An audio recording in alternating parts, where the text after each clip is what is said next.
I just happen to be the owner of an original 1965 Honda Super Cub. As most of you Super Cub fans can tell, I've done a good bit of work on it. I've taken off the double seat, added an old CT90 tank and a solo seat and a cargo rack.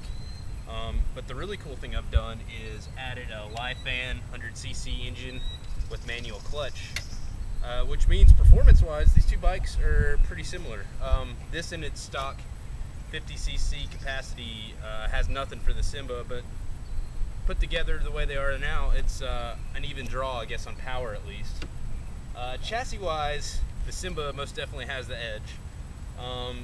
As you can tell, which I didn't actually realize until we combined the two bikes out here, the Super Cub's a lot smaller, it's a lot lower to the ground, and it feels a good bit twitchier in the corners in the Symba, which doesn't make a whole lot of sense, but because you can see that the tires are the same size.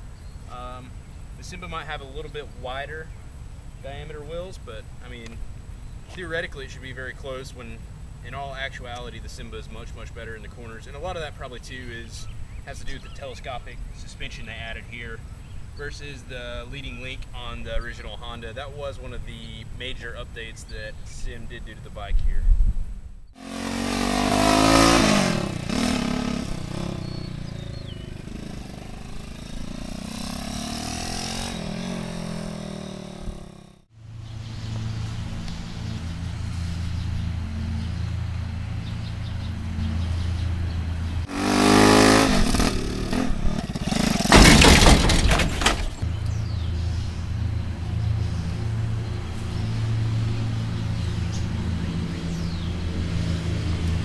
How do these two bikes compare against each other directly?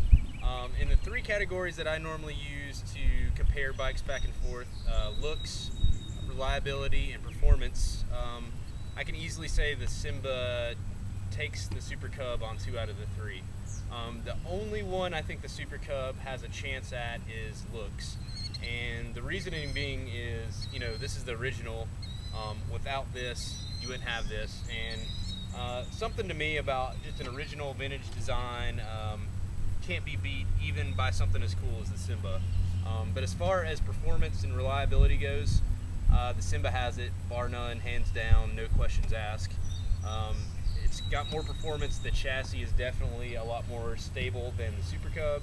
The brakes work a lot better, and you know, it's got turn signals. It's a modern bike, so if you're looking for a daily driver, the Symba is definitely the bike to have.